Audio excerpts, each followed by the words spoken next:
welcome to another RobBLOG, coming to you from Maple Bay, the Cowichan, Vancouver Island, British Columbia, Canada. And, well, there you go. You can figure that out yourself. It's a misty, foggy day again in Maple Bay today. And if you talk to the other locals on the island in our Cowichan area, they're all saying the same thing. Why all this fog? We haven't had this fog before, but anyways, we have this fog this year, and it's another day before we get to some sunshine a little bit later on in the week. They keep pushing that sunshine farther and farther back from us.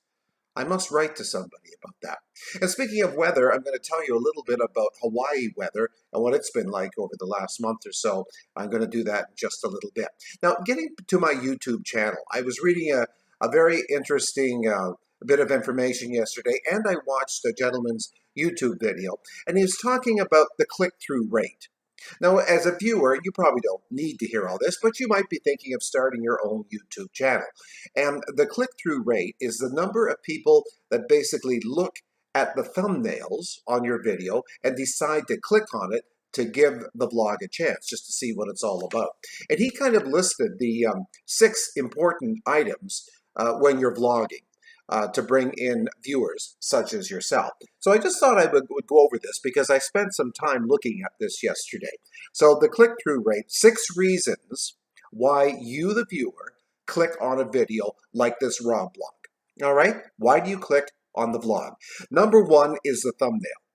So I got a little bit artistic yesterday and worked a bit and did a couple of thumbnails that kind of looked like the cover of the National Enquirer. If you look at my videos, you'll see the last 2. They have these white banners across the front, and it's the same kind of made-up stuff that the Enquirer and those kind of rags, the Sun, that use, you know.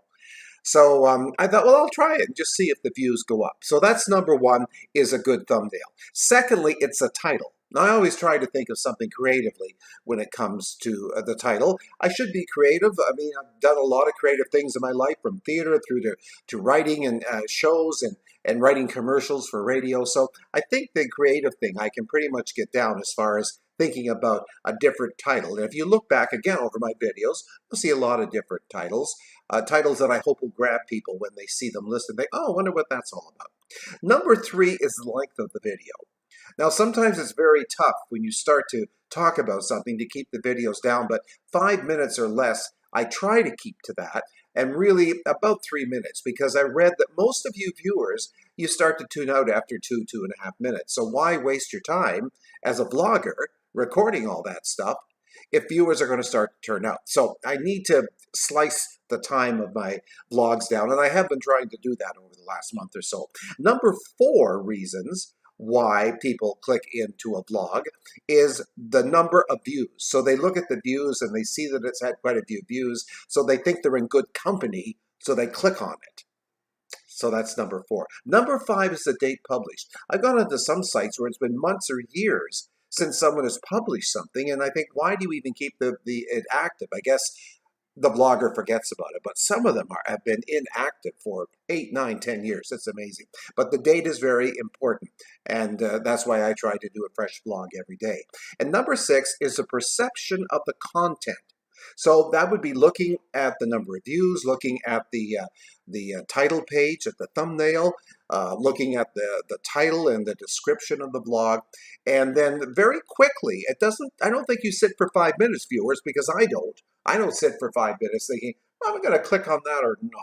I don't know. No, you're going to decide very quickly. So it happens in a flash, the perception of what that video is about.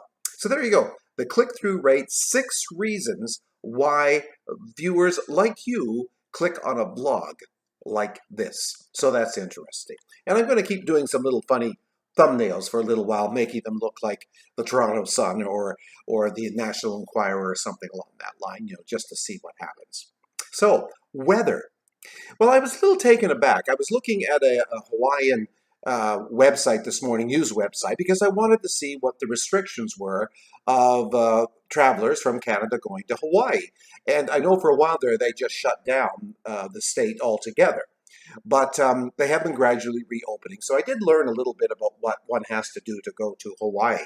But what I was really shocked at, it started coming up questions, Why are our temperatures so cold? Why did this cold weather happen? Now, I'm right now, today, it's probably normal in the mid-20s for the high in, say, Waikiki Beach on Oahu. But back in January, about the time we here in the island were having our cold temperatures and that snow, in Hawaii, they had a daytime high of 13 Celsius. Now, let me tell you, sometimes in the winter, you'll see Hawaiians dressed with a sweater on a warm day because it's only like in the low 20s, mid 20s, maybe in the evening especially. And even myself, I've worn a little bit of a hoodie or a sweatshirt in the evening because you get the breezes coming off the ocean. But 13 degrees the second week in January for Hawaiians. Now, that broke a record that stood for 122 years. So you can see why the records fell here on Vancouver Island in that same time, because we had that cold and all that snow. So we broke records here too. Viewers, what is happening with the weather? Well, I guess it's the global warming is finally catching up to us. Now, Hawaiians went out and bought space heaters and just cleaned out the stores. And I would think a lot like here in the island, there's not a big stock in things like space heaters or snow brushes or snow shovels. Yes, they are here, but, you know, the stores have very few of them. And if we do have a little bit of snow coming here in the island, people go out and buy them up and then you can't get them. It's very difficult. So I can understand the Hawaiians buying the little space heaters. And they were wearing layers of socks and sweaters and whatnot. So you have to remember that the weather is relative. So for people living in Hawaii, when it drops to 13 Celsius for a daytime high, I mean, that's a little chilly. And of course they're going to feel it. And even myself here, he said, clutching his pearls, even after this is our 5th winter on the island, even I have started to notice this year that I go, oh no, it's too cold to go out. Well, I would never have said that the first couple of years here, because coming from Ontario, where it's minus 30, minus 20, which indeed they're getting towards the end of this week again, you would think, okay, that is cold. But here on the island, they have 2 or 3 degrees or 4 degrees, and you say that's chilly. So you see, it's all relative. Your body adapts. And now, some of these days, which the first couple of years here, we would be out in and think, oh, this is lovely. Well, yes, it is compared to minus 20 and minus 30.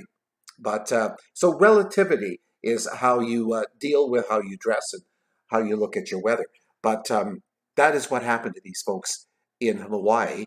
They felt it was really, really cold. And for, I think it was January the 7th was the date that that 13 degrees Celsius temperature was recorded. The lowest in 122 years. What is happening to this world, viewers? What is happening? We just have to take care of it. And we've been saying that for decades, and maybe we haven't been taking care of it properly. I mean, things like our cars on the roads and the amount of exhaust. And now finally we have electric cars becoming the deal, and probably in a decade that's going to be the main item that you buy.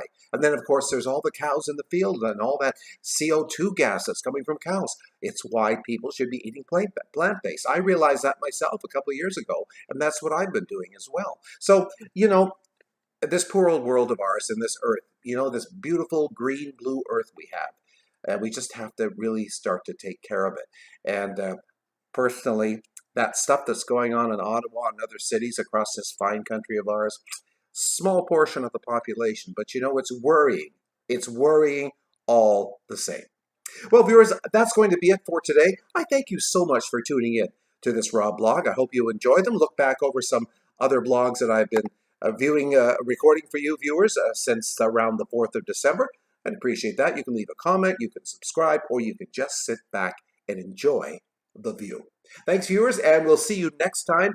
Remember, love and joy be all around. We'll see you next time right here on RobBLOG on my YouTube channel. Bye for now.